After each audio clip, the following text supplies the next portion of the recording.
प्रिय भाइयों, कल हम लोगों ने रसखान का सवैया पढ़ा पहला। अब दूसरा पढ़ेंगे। संदर्भ में जैसे शुरू में बताया गया था, संदर्भ केवल पाठ और पाठ के रचयिता का नाम चेंज होता है, बदलता है, वैसे ही कर लेंगे। प्रस्तुत छंद हमारी पाठ्य पुस्तक हिंदी के काव्यखंड के सवैया शीर्षक से लिया गया है, जिसके रचयिता कृष्ण भक्ति शाखा के कवि रसखान हैं।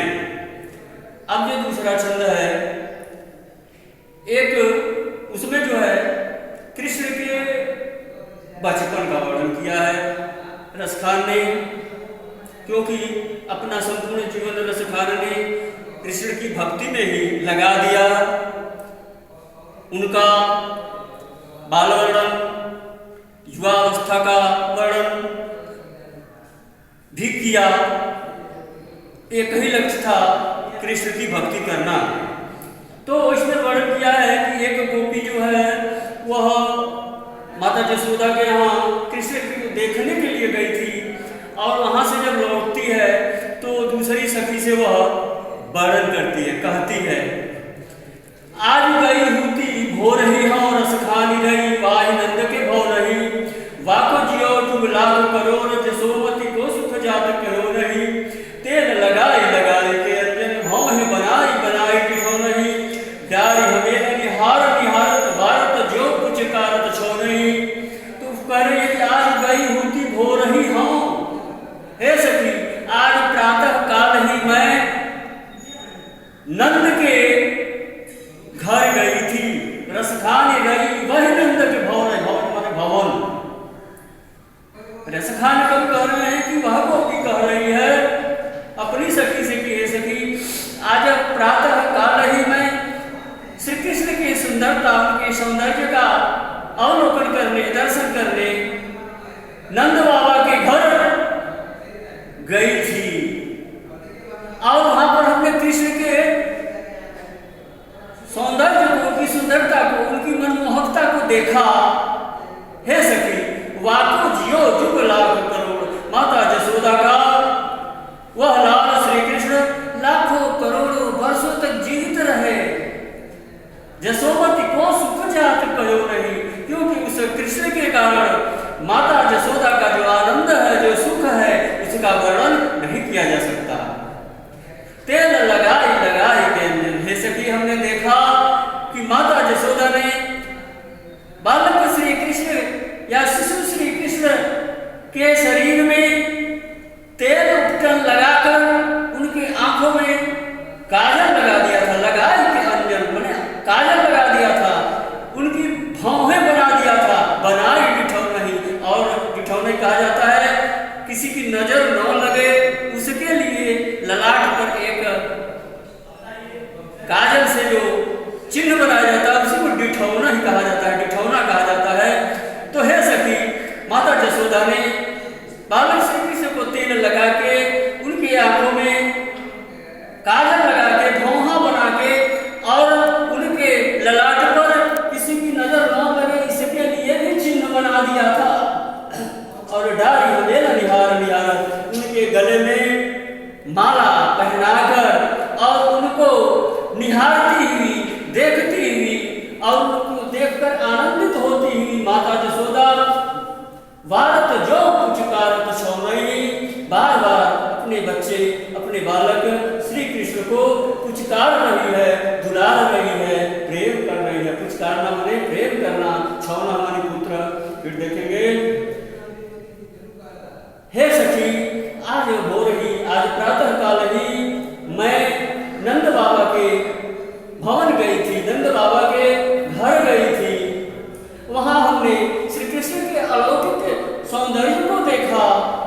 हे सखी, ऐसा सुंदर सरोना वह जसोमती मैया का, यशोदा मैया का बालक श्री कृष्ण लाखों करोड़ों तक जीवित रहे, क्योंकि उस बालक के कारण माता यशोदा को जो आनंद और सुख प्राप्त हो रहा है उसका वर्णन नहीं किया जा सकता।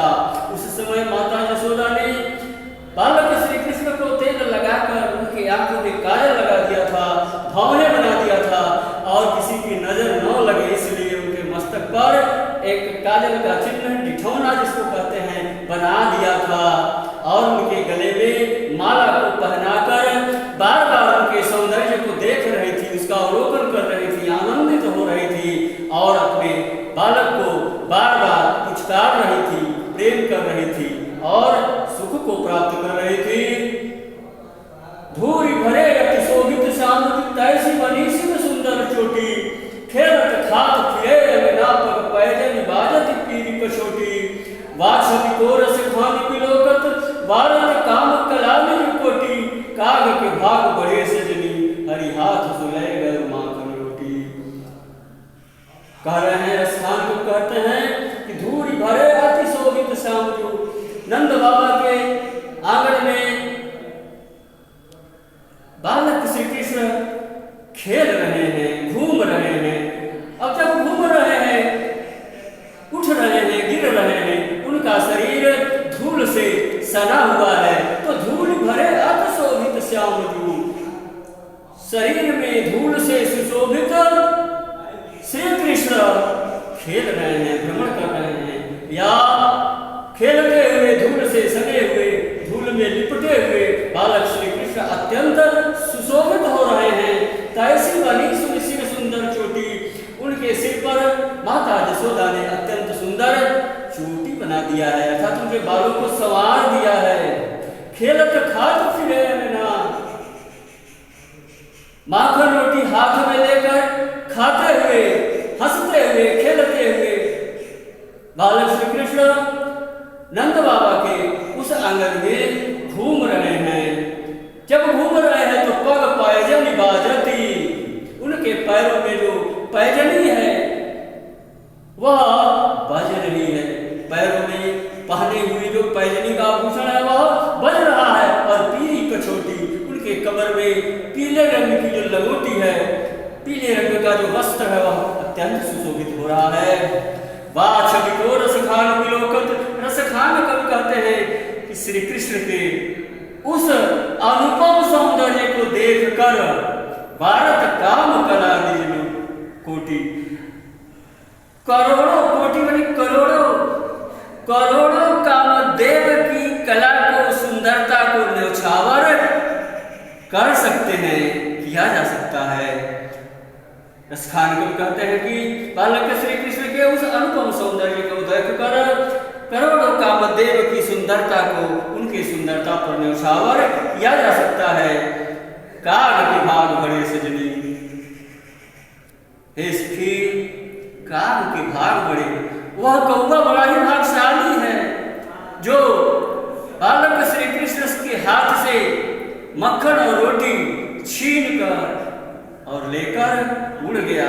फिर देखेंगे, धूल से सना हुआ बालक श्री कृष्ण का शरीर अत्यंत सुशोभित हो रहा है। उनके सिर पर माता यशोदा के द्वारा बालों को चोटी के रूप में सुसज्जित कर दिया गया है, जो अत्यंत सुंदर लग रहा है।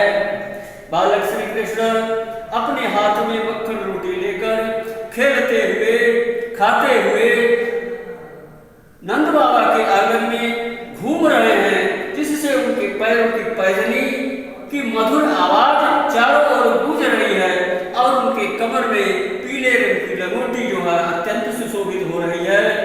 रसखान कब कहते हैं कि बालक श्री कृष्ण के इस प्रकार के या इस स्थिति में जो वो क्रिया कर रहे हैं, जो खेल रहे हैं, ऐसे उनके सौंदर्य को जो अलौकिक है देखकर करोड़ों कामदेव की सुंदरता को न्यौछावर कर सकते हैं, अर्थात करोड़ों कामदेव के सौंदर्य से भी बढ़कर बालक श्री कृष्ण की का यह अनुपम सौंदर्य है।